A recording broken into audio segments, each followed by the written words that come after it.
Are you stuck staring at your W-2? Are tax refund worries holding you back? You probably have FOMO, the fear of messing up. The fix? Using TurboTax on Intuit Credit Karma. They find every credit and deduction to help you get every refund dollar you deserve, or your money back. It's time to overcome your fear of messing up and get your taxes done right. Start filing today in the Credit Karma app. Listen, all you New Yorkers. Taxi! Okay, we're looking around. This is the 77 WABC minicast. I'm about to speak with great pleasure to an old friend, Betty Buckley.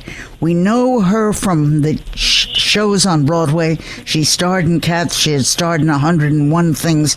She is about to star now in her own show, a solo show, in Joe's Pub. Betty Buckley, tell me, you have had so many awards.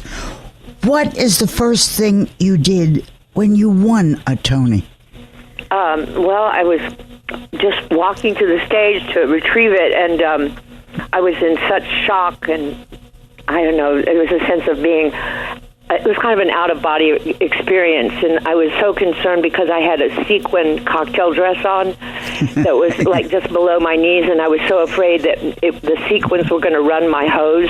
And I remember thinking as I was walking to the stage, God, I hope my hose aren't run. And then I saw the stairs, and I was like, oh my God, I have to go up the stairs. And then the presenter helped me up the stairs, and yeah, it was all that. It was kind of just like, oh, I hope I don't say the wrong thing. And then I gave my speech, and I thanked everybody in the show, of course, and then I thanked my parents, and then I thanked my brother Norman, and I have three brothers. Norman was the youngest, and then twin brothers, Pat and Mike, but I couldn't remember the names, Pat and Mike, so I just said my other brothers. I want to thank my brother Norman and my other brothers, and I haven't been able to live it down to this day, Cindy. Every time we get together for Thanksgiving or Christmas or something, any family occasion, they go, oh, hi, we're just the other brothers, so don't mind us. Okay. What about on stage? We know what a pro you are. I used to be in show business, and I was on Broadway a few times, but I was nothing. Nothing. Did you ever screw up on stage? Oh, many times. Many times. Excuse me, that's some of my favorite memories in my life are the times that a person goes up during a show run, a long run, because you reach this point where you don't even know who you are or what you are anymore. You're just like trying to stay conscious through, an 8-show a week, year and a half run. It's insane. Well, what is it like when you're in the wings before you go on? Do you have a talisman? Do you have a rabbit's foot? What is it like? Oh, I always meditate before I go on, and I just try to focus to remember where I am in the present moment and remember what I'm supposed to do. So distractions off stage can be confusing. So I meditate and try to keep my focus that way. Where do you keep your statuettes now? My Tony and some of my nicest awards are on the top of my piano in my music room where I practice. Well, not all of us have a music room, honey. Some of us live limitedly. Well, it's an office workout music room. Okay, it's multi-purpose. Do you remember your early days, your first show, your tryout, your audition when you first tried? Yeah, my first Broadway show, I got 1776, the musical. I played Martha Jefferson in that show, and I was 21 years old, and I had just come to town that day and called my agent to tell him that I was there. I'd been signed by an agent when I was a junior in college because I was on the Miss America telecast as a guest performer, and I told him I was in town. He said, you have an audition in 15 minutes at the American Theater Laboratory. Take your music, get a cab, and go. Oh, my God. I went down there, and I didn't even know what I was auditioning for. And I went in and I sang my pageant song, which was Rose of Washington Square, and there were about 11 people sitting behind this table, and they all kind of freaked out and were like, "Who are you?" And I said, "Betty Lynn Buckley." And they said, "Where are you from?" I said, "Fort Worth, Texas." And they said, "Well, when did you get to town?" And I said, "Today." And they said, "Oh my God, it's like a movie." So anyway, I got the show that day and was in rehearsal or costume fittings the next day. Oh, well, then you crazy. haven't had to struggle. I'm expecting a big struggling story, but you didn't struggle. I've had my years of struggle, not to worry, not to worry. Okay. Tell me what happens today with all the pains in the ass that are in the audience and they're with their telephones. How do you handle a theater audience today? Well, I've been in plays where we've literally asked people to turn their phones off. I remember I was doing the play The Old Friends at the Signature Theater in New York by Horton Foote. Yeah. His daughter, Hallie Foote, was also in the play, and this guy put his cell phone on the corner at the edge of the stage. Oh, nice. Perfect. He just Okay. walked over and kicked it off. I thought that was genius. But so it's confusing sometimes because sometimes people have those hearing devices that help them hear better. Yeah. And they'll like make the really loud sound, like a humming sound or something. Yeah. So you don't know if it's on the phone. I remember too, sitting on the stage doing a duet with F. Murray Abraham and I in the musical Triumph of Love, and this phone was ringing like on the third row, and we're sitting right at the edge of the stage for this duet, and we just stopped and we looked at each other and we looked at this person, and I said, "Is that for me?" And the lady was really embarrassed, and she turned her phone off, and the audience went nuts. They thought it was hilarious. So What did the audience do? Did they applaud? Did they scream? What? no, they just laughed and applauded. Yeah, it was funny. Do you still get nervous before performing? Do you have a pre-show ritual? Yes, ma'am. I get really. I teach. I've been a teacher for a number of years, and I tell my students it's not stage fright. It's not nervousness. It's a highly adrenalized state, and that helps you handle it better when you realize it's the adrenaline you need to perform.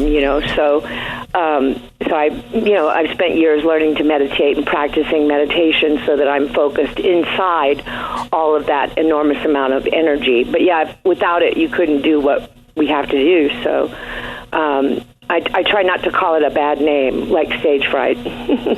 Okay. What are you going to do with Joe's Pub? I know you're going to work there as a solo. What are you doing and when? Well, I have three nights there, April 24th, Friday, Saturday, Sunday, April 24th, 25th, and 26th. 2 shows a night, 7 and 9:30 on Friday, 7 and 9:30 on Saturday, and Sunday is 6 and 8:30. And I'm back there with we have a yearly spring residency there, and which is super fun. It's like coming back home to New York and throwing a party with all my friends, get to connect with everybody again. And Christian Jacob, the brilliant French pianist, multi-Grammy nominations, is my pianist MD with my longtime bass player, Tony Marino, Keita Ogawa on drums and percussion, and Jordan Peters on guitar. And Christian and I are working on our set list right now. I'm going to have a new album coming out, which is very exciting in the summer. And the night the day of my first concert at Joe's, we're going to be releasing the title track, which is called Enough, written by Sarah Bareilles. So I'm really excited about the album coming out and sharing our music with friends. So we put together a new collection of music, some songs we've done before, and usually about 5 or 6 or 7 new songs. So I'm working on those right now. April 24th, the day that you open in Joe's Pub, is a very large day. It's my birthday. Is it? Oh my God! You have to come to my show and we can celebrate you. Okay, with a lousy hamburger? I don't think so. I mean, I do. We'll sing happy birthday to you. We'll give you a proper celebration, Miss Cindy. That'll be really fun if you can do it. It's a possibility. We will think about it. I know Joe's Pub. I've been there in the Stone Age, so I certainly know. What's a dream role for you to play on the stage or on screen? Did you ever fulfill one? a dream role? Well, I'm a cowgirl. I live on a ranch in Texas, and I ride horses. And I live very near where Taylor Sheridan shoots all of his shows. And so I've been kind of flummoxed that being cast as like a ranch lady matriarch in the Old West or in the present day has eluded me. And it's also eluded me in film. And it's one of the things I've always wanted to do because I've thought, well, I can really ride. They need to cast me. I wanted to do Annie Get Your Gun on stage, but I think I've aged out of that now. That's what happens, Cindy. That's what happens. The only person that keeps going as greatly as you do, well, we hardly exist except for you. Thank you. Do you have any keepsakes or things you've stolen from shows? I'd like to put it in a nicer way. But the truth is, did you ever cop anything from the shows? Yes. But it was it wasn't really theft, but Patti LuPone does it better than I do. But I've walked out with my dance boots, my dance shoes. I've got quite a collection of those. I've got some of my costumes through the years I have a gown, I think, from Sunset Boulevard, hats from shows. Yeah, I've got some of those. Do you still fit the old schmatzes? Oh, I haven't tried them on, but I guess after this call I'll be inspired to do so. What's the difference in a theater? Do some theaters work better for you? Are they more comfortable? Do they have a better sound? Yes, that's very variable. I did the national tour of the new production of Hello, Dolly about 6 years ago, and traveling through all these wonderful, beautiful old theaters across the country was really an education and fun. But the acoustics varied per theater, and were a challenge to our sound man. But we did a short run in Costa Mesa at their theater there, and I walked in for my sound check, and the sound was just exquisite. I was like, oh my God, this is what we've been waiting for. So yeah, the beautiful acoustic spaces are one of my favorite things. What about Broadway? I mean, I grew up on Broadway. I started on Broadway. I was a flop, so I didn't continue on Broadway. But what has happened to it? Can I just challenge you to say, I don't believe for a second you were a flop. Where does that word even come from in your vocabulary? That's very odd, Miss Adams. You could never have been a flop. Well, let's put it this way. I wasn't you. Let's put it that way. Well, okay? that's of course, and I'm not you. And, what all you've accomplished is major. So has Broadway changed? And tell me, if so, how? Well, I wouldn't, from the time I was a young performer in the Broadway musical theater, every year they would say that Broadway has changed. And every year I would notice that it was still flourishing. I would say that with when Disney came in and they started making musicals of some of those big Disney shows, there was more of a commerciality to it than prior. But, wonderful work is still being done. That play, the play that the British actress did that won the Tony, Dorian Gray. I don't know if you saw that. That was just one of the most extraordinary theatrical experiences I've ever had. That was very recently, and I need to get back to New York. I'm coming in for the opening of Cats, the Jellicle Ball. That's like a historic thing for Cats. Yes. I saw the first preview of that show downtown, so I'm very happy for them that they've moved in. My old friend Kenneth Ard, who was in the original production with me on Broadway, and he was one of my improv partners in all the exercises the director, Trevor Nunn, had us learn to create this ensemble feeling of a tribe of cats. I'm very happy for him that he's in the new production. So I think things ebb and flow, but I've seen some great work. I see great work every season. So I wasn't actually thinking about the quality that's on stage. You're all the best. I was thinking maybe more about the audiences. It's different. That's what I think. Yes, I agree. People don't dress up like they used to. There's more of a casual thing. They crackle their candy wrappers, things like that. Yeah, there's not that same degree of decorum that one could say definitely that has changed. But the payoff for that, too, is there's a lot of people that come to theater that didn't before. So I wish there was a greater scale on the ticket prices. The ticket prices certainly have changed, that's for sure. Why did you go into show business? Why not accounting or modeling or knitting? Knitting. I tried to knit, Cindy. I'm not good at it. I was a singer. I sang in church from the time I was 3. I was in the youth choir. I was in the chorus in school, and then I found out that my voice, they always put me on the back row and told me to blend in, and I couldn't understand what was wrong with me because the choir teachers would always be upset at me. And then I found out when my mom took me to see the musical theater that there was actually a place for girls with loud voices, so I was very relieved. Did you ever lose your place on stage or in song? I mean, forget the words. Oh, yeah, many times. Tell me. Well, one of my favorite stories is, there's there's such complicated backstories to explaining the times on stage in the musical theater, but one of my favorite ones, I was doing the song Wind Beneath My Wings with my band at a gala, a high-dollar gala, and in the middle of the song, I just went up. We call it, in the States, we call it going up, and in London, they call it ghosting.